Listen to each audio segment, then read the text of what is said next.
कि मात पिता को कछु न समझे तारे करवाते हैं और भाई का हक मार के बैठे दानवीर कहलाते।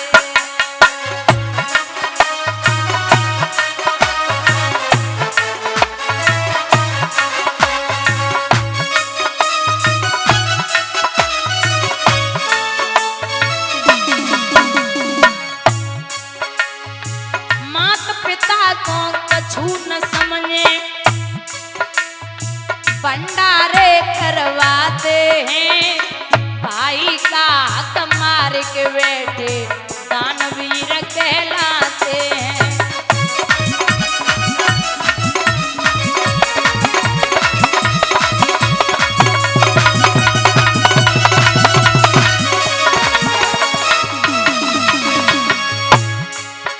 एक छोटे भाई का हक मारा, बहन से भी अन्याय किया, अपनी सुख सुविधा का लेकिन सबसे बड़ा उपाय किया।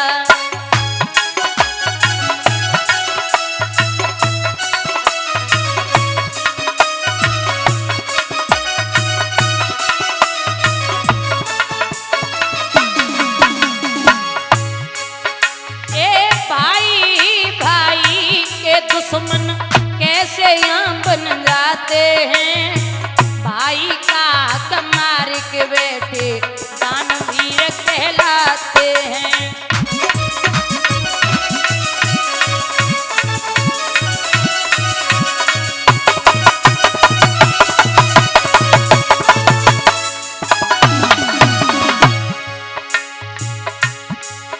एक जिसने जन्म दिया और पाला, उंगली पकड़ चलाया है, छाया बनकर साथ चले जो धूप से जिसने बचाया है।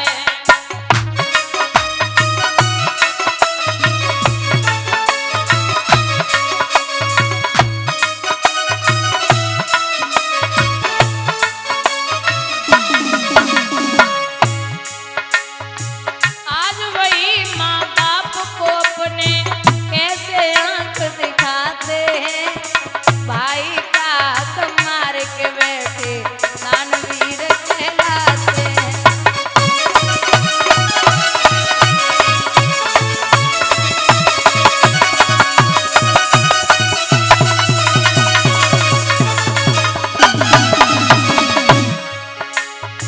रात रात भर जागी थी माँ जिस बेटे को सुलाने को, भूखी रही खुद माँ लेकिन पर दिया लाल को खाने को।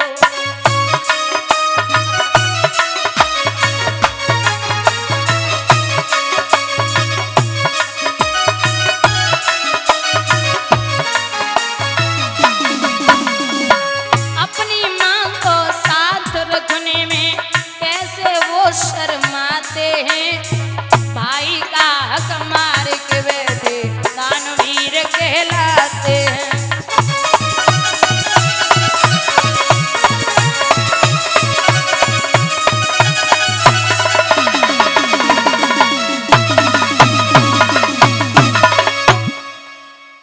यहाँ ये वंश आगे बढ़ा, इसी वंश में एक राजा हुए हैं जिनका नाम है आहुक।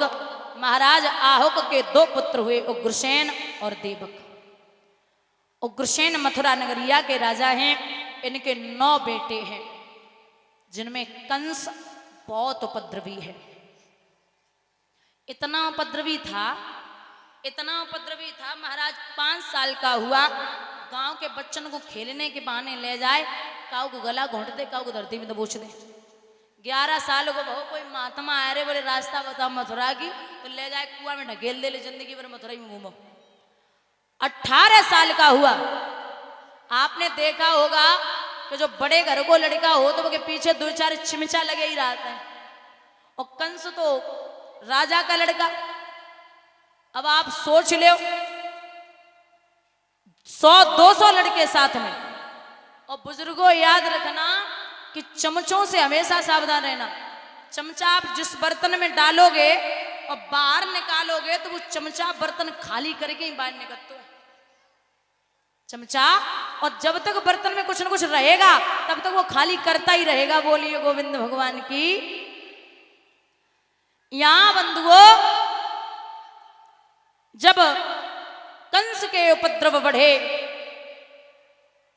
लड़कियों को मारने पीटने लगा, उल्हाने उग्रसेन के यहां पहुंचते हैं। कंस को बुलाया गया। उग्रसेन बोले, इन बेटियों की हालत तूने की है? बोले जी हमने की है, कोई कमी रह गई? बोले अगर तेरी बहन बेटी की ऐसी हालत कर दी जाए तो तू क्या करेगा? कंस बोला, जुबान संभाल के बात करिए। अगर कोई मेरी बहन की तरफ उंगली उठाएगा दोनों भुजाएं कटवा दूंगा, कोई नेत्र उठाएगा दोनों नेत्र निकलवा दूंगा। कंस की बात सुन के उग्रसेन बोले, अरे बेवकूफ, अगर तू किसी बहन बेटी के पीछे पड़ा है तो याद रख तेरी बहन बेटी के पीछे भी कोई खड़ा है। कंस बोले, ज्ञान तो हमें बचपन से ही पसंद ना है, और फिर तुम आओगे ना हमें अजमाइना है। वो बेगो उठाओ, इशारा दिया कि जाओ पिता के हथकड़ी बेड़ियां जंजीरें डाल के और काल कोठरी में डाल दो, और मुकुट लाओ हमारे ऊपर रखिए। कंस मथुरा नगरिया का राजा बन गया। नई नई उम्र की लड़कियों को पापी ने घर में जोड़ा था, बाहर की दशा कहूं कैसे नौकरशाही का दौड़ा था।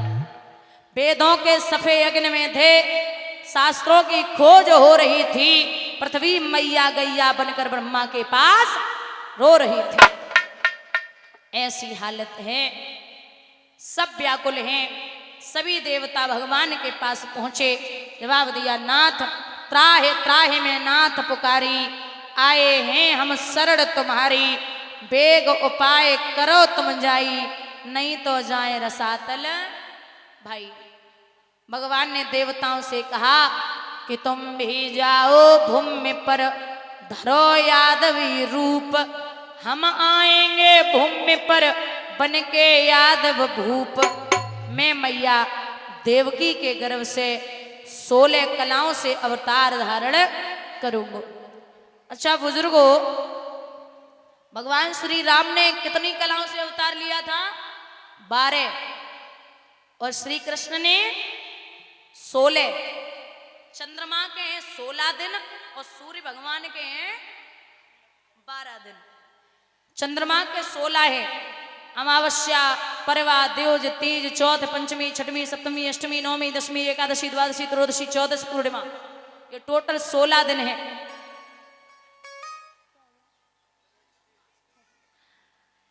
यहां 16 दिन चंद्रमा के, इसीलिए भगवान ने 16 कलाओं से अवतार लिया था।